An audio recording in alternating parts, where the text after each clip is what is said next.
True wealth is built on the foundation of discipline. You don't need more money to get started, but you do need more discipline. Wealth is the result of self-control, delayed gratification, and focusing on the bigger picture. The disciplined mind will always find a way, even in the face of setbacks.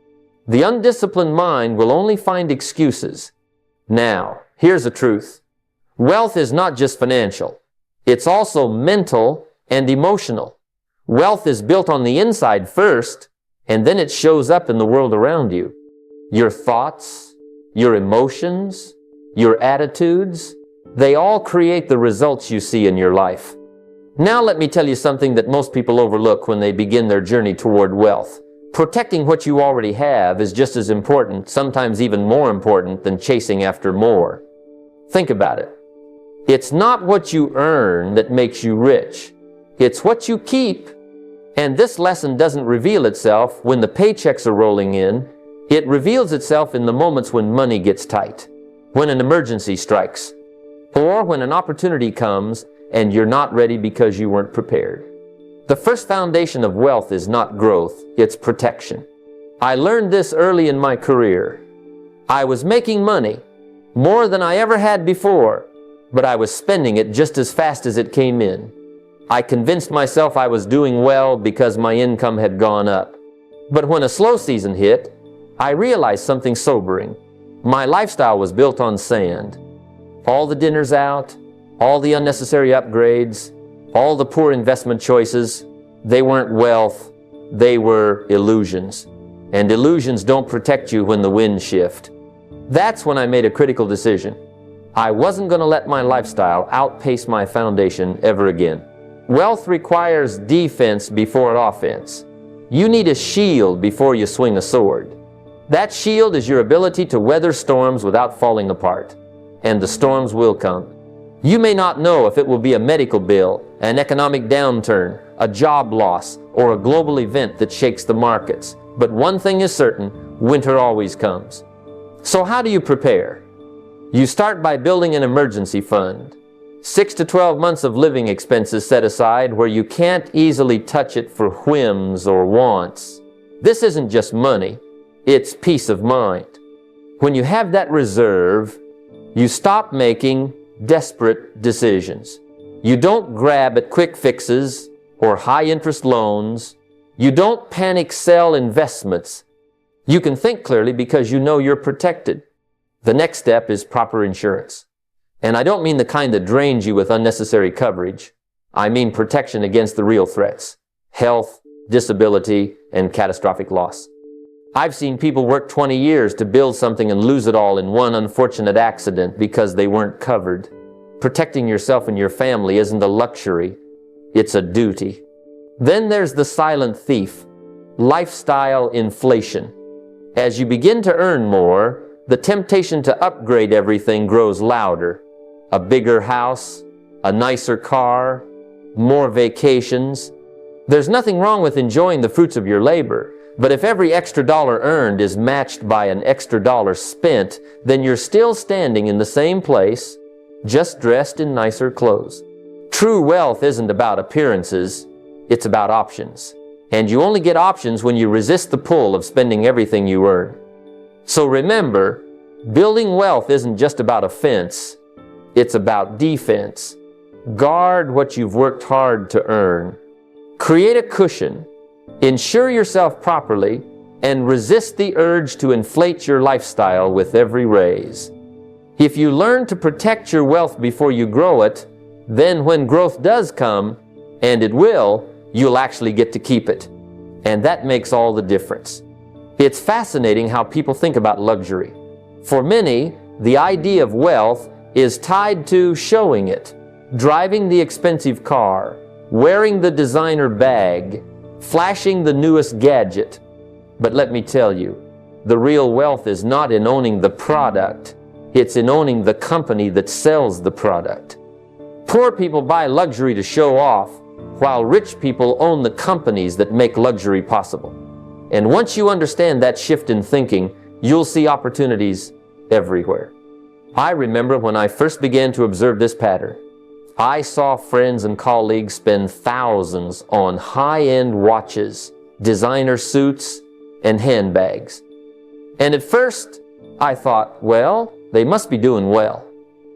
But over time, I realized most of them were drowning in debt, leasing cars they couldn't truly afford, and living paycheck to paycheck with all the trappings of success, but none of the security. Then I met others who drove modest cars, wore simple watches, and didn't care much for status symbols, yet when they opened their portfolios, they owned the very companies that made those luxury brands thrive. Guess who was truly wealthy? The ones who didn't wear the labels, but profited every time someone else lined up to buy them. That's the philosophy I want you to understand. Don't be the consumer of luxury, be the investor in it. When you buy a $3,000 designer handbag, you've spent $3,000 and it will depreciate the moment you take it home. But if you put that same $3,000 into the stock of the company that sells those handbags, you've positioned yourself to share in the profits every time someone else buys one. One choice leaves you with a depreciating object, the other leaves you with an appreciating asset. Here's a practical way to start. The next time you're tempted by a luxury purchase, pause and ask yourself, do I want to own this, or do I want to own the company that makes this? If it's a brand you admire, look up their stock. Many of the companies behind the most coveted products, cars, clothing, technology, are publicly traded. Instead of just being their customer, become their partner through ownership. You don't have to be wealthy to begin this process. A single share is enough to start. What matters is shifting your mindset from consumer to investor. Now, I'm not saying you should never buy something nice for yourself. Reward yourself. Enjoy life. That's part of it. But don't let luxury be your identity. Let it be your investment. For example, if you want the latest phone, first invest in the stock of the company that makes it. If you love high-end coffee, don't just drink it. Own shares in the company that millions line up to buy from every morning. Every dollar you redirect from consumption to ownership multiplies over time. And here's the beauty. While others are showing off what they spent, you'll be building the kind of wealth that gives you freedom. They'll be trying to look rich. You'll be quietly becoming rich. The luxury of real wealth is not about what you wear on the outside. It's about what you've built on the inside, assets that pay you again and again. The next time you face that choice, remember, consumers show off, investors cash in. Which side do you want to be on?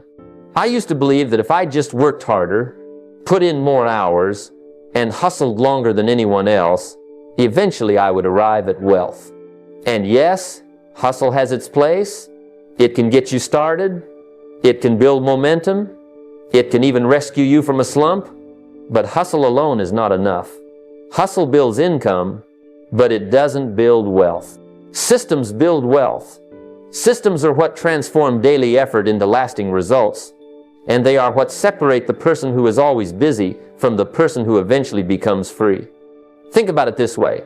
If you're the only one carrying the load, your income stops the moment you stop moving. If you get tired, sick, or simply want a day off, everything halts. That's the trap of hustle. It ties wealth to effort. But when you build systems, you create structures that keep producing even when you're not there. A system is like a machine you set up once, but it keeps running, multiplying your results without requiring your constant attention. In my early years, I learned this lesson the hard way. I worked and worked, chasing sales, attending every meeting, trying to squeeze as much as I could out of every day. It paid the bills, yes, but it was exhausting. And then I looked at the people who seemed calmer, less frantic, yet their wealth was growing faster than mine. The difference? They had systems. Their money moved automatically into investments every month. Their businesses had processes written down so others could follow them. Their time wasn't consumed by every little decision because they had created routines that made the decision once and let the system handle the rest. So here's the strategy. Replace effort with structure. For example, automate your savings so you don't have to rely on willpower. Set up recurring investments so your wealth grows, whether you feel like contributing this month or not. Build your business in a way that it can run without you. Train people. Document processes. Delegate responsibility. The beauty of a system is that it frees your time while still multiplying your results. Imagine the power of this. Every paycheck, 15% automatically moves into your investment account. No thinking, no hesitation, no temptation to spend it elsewhere. That's a system. Or think of a business that generates income for you while you're on vacation. Because the marketing runs automatically, the sales funnel is online, and the operations are managed by a team. That's a system. Hustle starts the fire, but systems keep it burning long after you step away. The goal is not to be the hardest worker in the room, but the one who built the room so it works without them. If you live by hustle, you'll always have to keep hustling. But if you build systems, your money, your skills, and your business will work for you. And the day you replace effort with structure is the day you stop chasing income and start building wealth that lasts. Wealth doesn't begin in your wallet, it begins in your mind. Before the money shows up in your account, it has to show up in your philosophy, in your thoughts, in your expectations. Beliefs shape results. And if you carry around the beliefs of poverty, even if someone handed you wealth, it would slip through your fingers. But if you develop the mindset of a millionaire, opportunities find you, ideas flow to you, and the habits that build lasting wealth start to feel natural. For years I wondered why some people with the same opportunities as others would rise to incredible wealth, while others, with equal or greater intelligence, stayed stuck. The difference wasn't luck, it wasn't talent, it was mindset. The wealthy think differently. They ask different questions. They don't say, "Can I afford this?" They say, "How can I afford this?" They don't look at money as something to spend. They look at it as something to grow, something to multiply. And those little shifts in thinking create massive differences over time. Developing a millionaire mindset means adopting the thought patterns, habits, and decisions of wealthy individuals. If you study them, you'll see they read constantly, not just for entertainment, but to sharpen their skills and expand their vision. They value relationships and surround themselves with ambitious people because they know that proximity is power. They discipline themselves to delay gratification, to invest before they indulge. That doesn't come from chance. It comes from mindset. So how do you practice this every day? Start by feeding your mind with the right material. Read motivational and financial literature daily. I used to spend 15 minutes a day just reading, and then I realized 15 minutes wasn't enough to reshape a lifetime of habits, so I increased it to 30. Those 30 minutes, day after day, began to shift how I saw myself and what I expected from life. Practice affirmations, not empty slogans, but powerful reminders of the person you are becoming. When you say to yourself, "I am disciplined with money, I am building wealth, I attract opportunities," you start training your subconscious to look for ways to make those statements true. And maybe most important of all, choose your company wisely.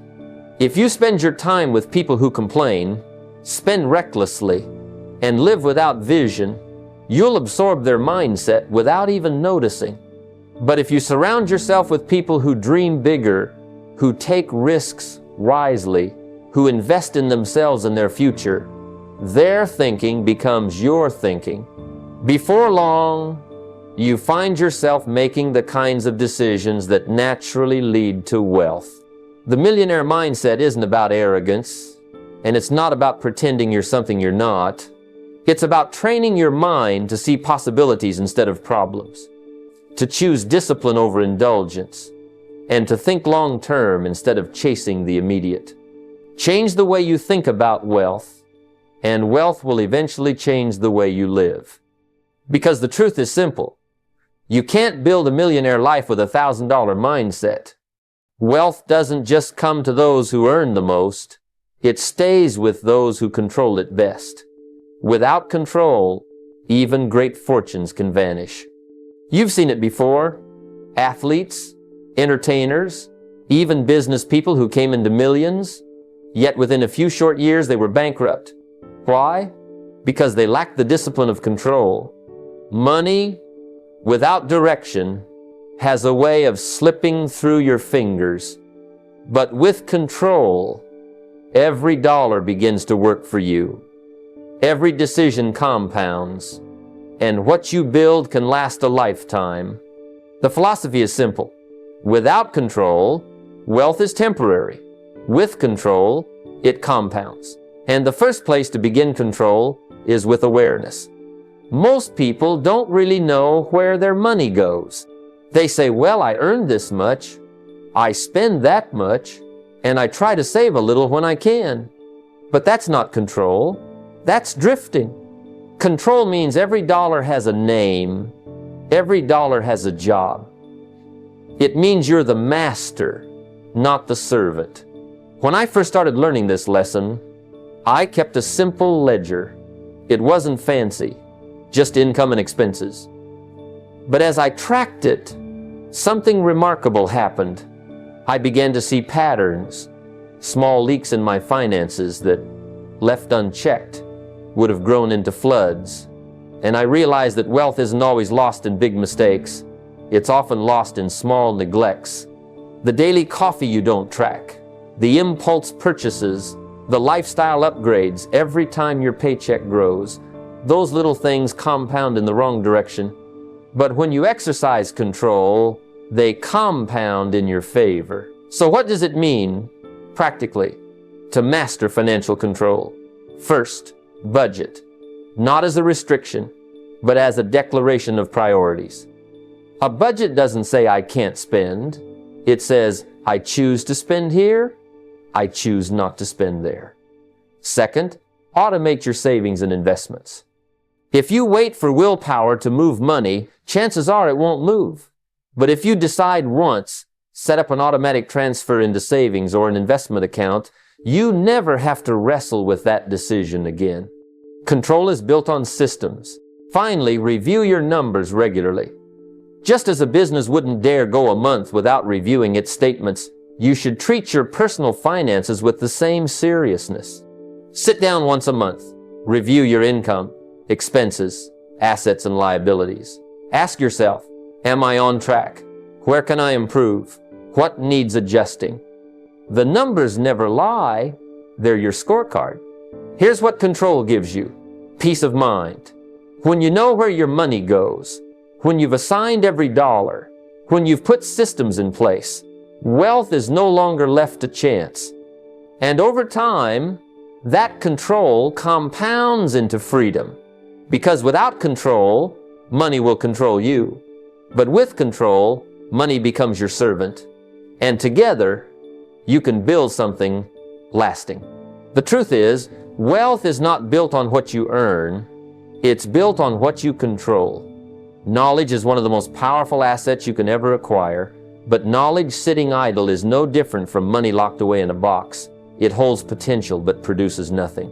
You can spend your entire life reading books, listening to seminars, attending courses, and collecting degrees.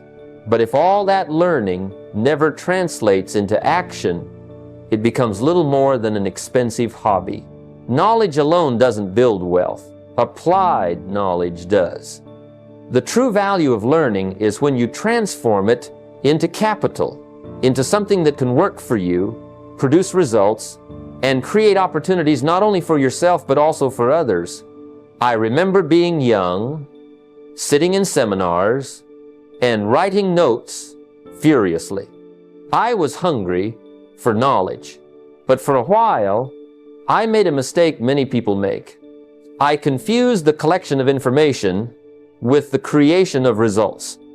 I had pages of ideas, philosophies, and strategies written down, but little to show for it. Then one day, I heard a phrase that shook me. Don't let your learning lead to knowledge, let your learning lead to action. And I realized that the bridge between ideas and income is execution. You don't get paid for what you know. You get paid for what you do with what you know. Think of the world we live in today. Never before has there been so much opportunity to turn knowledge into capital. You may have a skill that comes naturally to you. Teaching, writing, solving problems, organizing systems, or even fixing things others find complicated. That skill, packaged properly, can become a consulting side business, an online course, a digital product, or a service that solves a real problem for people. And people pay for solutions, not for theories.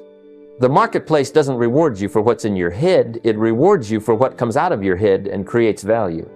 If you've studied communication, don't just admire the knowledge, start teaching others how to present with clarity.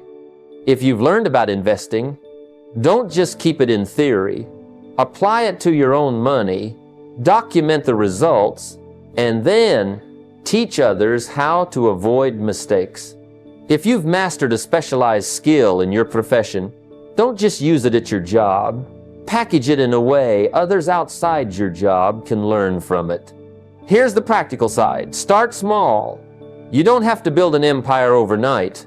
Maybe you begin with one client, one course, one article that shares your expertise. Then refine, improve, and scale. Every small step is knowledge converted into capital. Over time, this not only creates income, but also influence. The person who takes action on their knowledge becomes a leader, and leaders are rewarded in ways passive learners never are. So keep learning. Yes, keep filling your mind with new ideas, insights, and wisdom. But remember that the world doesn't pay you for accumulation, it pays you for application. Knowledge builds wealth only when you put it to work. Knowledge unused is wasted potential, but knowledge in motion can become capital that changes your life. One of the greatest lessons I ever learned about wealth is that its true power doesn't lie in accumulation, but in circulation. The secret to living is giving. Money, like water, must flow.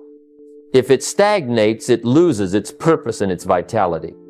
Wealth multiplies when you learn to contribute, when you understand that the marketplace rewards not just those who gather, but those who give. Contribution is the cycle that turns income into influence and possessions into purpose. I used to think wealth was only about having more income, more assets, more luxuries. But I soon realized that the people who lived the richest lives weren't necessarily the ones with the largest bank accounts. They were the ones who poured back into others, who gave their time, their wisdom, their resources, not as a loss, but as an investment. And here's the paradox. Every time they gave, more seemed to come their way. That's because money flows to those who add value. It's a principle written into the fabric of life. If you want more, find a way to serve more. Contribution isn't just about writing checks, though financial giving has its place. It's about adopting a mindset of adding value wherever you go. Sometimes it's donating 5 or 10% of your income to causes that matter. Sometimes it's mentoring one person who's just a step or two behind you on the path. Sometimes it's sharing knowledge you've worked hard to acquire, knowing it could save someone years of mistakes. Every act of contribution plants seeds, and seeds always return a harvest greater than what was sown. I remember when I first began speaking, the checks were small, and often I spoke for free. But I decided early on that every room I entered, I would give everything I had. My full energy, my full attention, my best ideas. I didn't expect anything in return. But here's what happened. Someone in the room told someone else, and opportunities grew.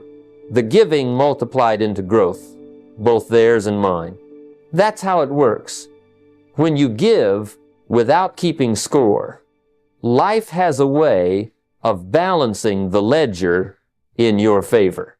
And make no mistake, giving also disciplines your relationship with money. When you give a portion away, you remind yourself that money is a tool, not a master. You practice detachment, and in doing so, you gain freedom.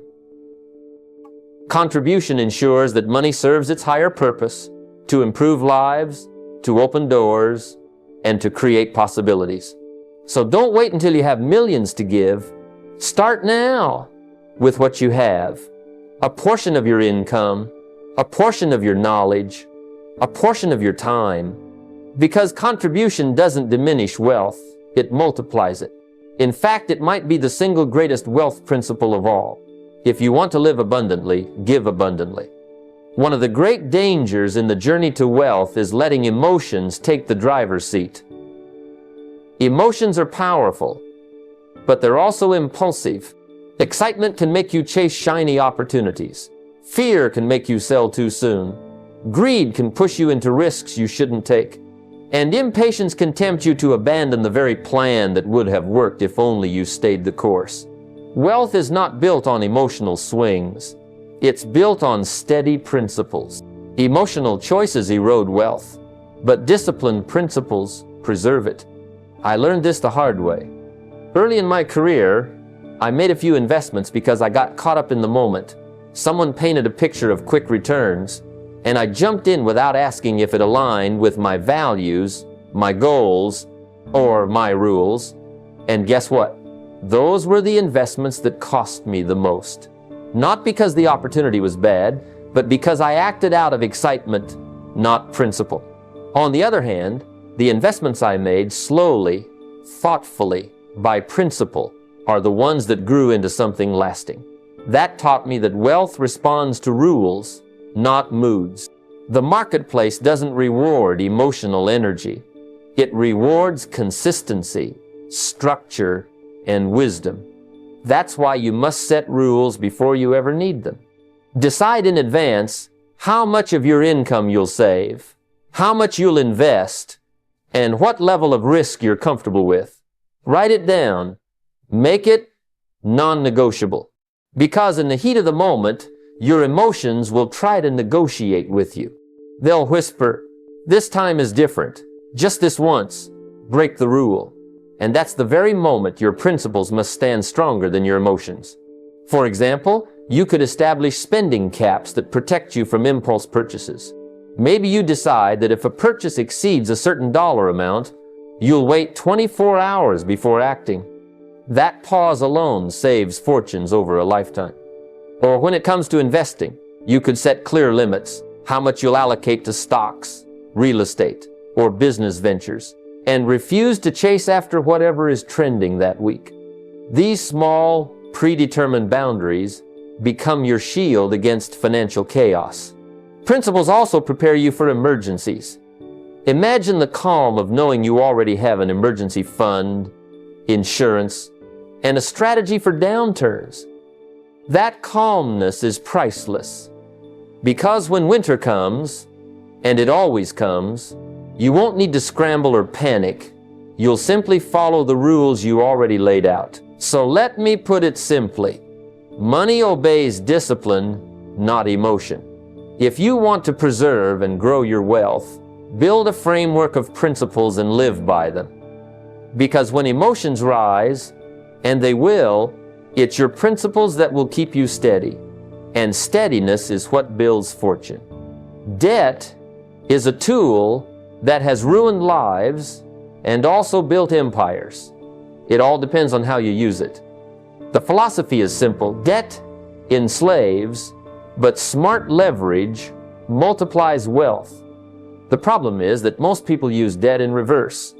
They borrow money to buy things that lose value the moment they swipe the card. They finance vacations, gadgets, or clothes, and then spend years paying interest on something that brought only a moment's excitement. That's not leverage, that's slavery. When I was younger, I remember meeting people who were working hard, sometimes 2 jobs. Yet their entire paycheck was going to cover credit cards, car loans, and payments for things that no longer held any value. It struck me, they weren't working for themselves anymore. They were working for the bank. Every hour of their labor went to someone else's pocket because debt had claimed ownership of their future. That's the trap. When debt consumes your income, your options shrink, your freedom disappears. But not all debt is bad. There's a difference between debt that drains you and debt that pays you back. If you borrow money to buy a car that depreciates, that's debt.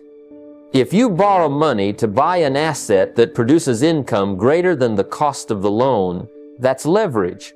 For example, taking on a mortgage for a rental property that generates more rent than the monthly payment, that's using debt wisely. Or borrowing to expand a business when the growth in profits far exceeds the cost of the loan, that's leverage. The same dollar borrowed can enslave one person and empower another, depending on how it's used. That's why the rule is simple. Avoid consumer debt at all costs. Don't use loans for vanity, for luxury, or for short-term pleasure. Instead, direct borrowing only toward assets that create cash flow or grow in value over time. Ask yourself, before taking on debt, will this purchase put money in my pocket or take it out? If it takes it out, don't do it. If it puts it in and the numbers make sense, then it may be worth considering. You also have to protect yourself with discipline when it comes to leverage. Just because the bank will lend you a certain amount doesn't mean you should take it. Principles must guide you here. Keep reserves, plan for downturns, and never stretch so far that one setback wipes you out. Wealth grows steadily when you respect the power of leverage without abusing it. The goal is freedom, not bondage. And that freedom comes when you make debt your servant, not your master. Most people lose the game of wealth because they are thinking in days while the wealthy are thinking in decades. The philosophy is clear. Wealth favors the long-term thinker, not the short-term gambler. It's easy to be seduced by quick wins, fast money, or the latest hot trend. But if you've noticed, those who gamble for quick returns almost always end up with empty hands. Why? Because they confuse activity with progress and speed with direction. I remember in my younger years, I was eager for success. I wanted things to happen fast. But I discovered that the things that come fast usually leave just as fast. Wealth is not a lottery ticket, it's a process. And the process respects those who plant seeds and let them grow over time. If you want an oak tree, you don't scatter seeds today and expect shade tomorrow. You plant, you water, you nurture, and over decades, it grows strong enough to shelter generations. That's the mindset wealth requires. One of the greatest lessons I learned is that compounding is the 8th wonder of the world. But compounding only rewards those who stay long enough. If you plant money in an investment and pull it out at the first sign of impatience, you interrupt the very process designed to make you wealthy. That's why you must commit not just to a 10-week shortcut, not just to a 1-year hustle, but to a 20-year wealth vision. Think about that. 20 years. Imagine where your finances, your business, your relationships would be if you consistently built on them for 2 decades. The result is astonishing, but only if you start and stick with it.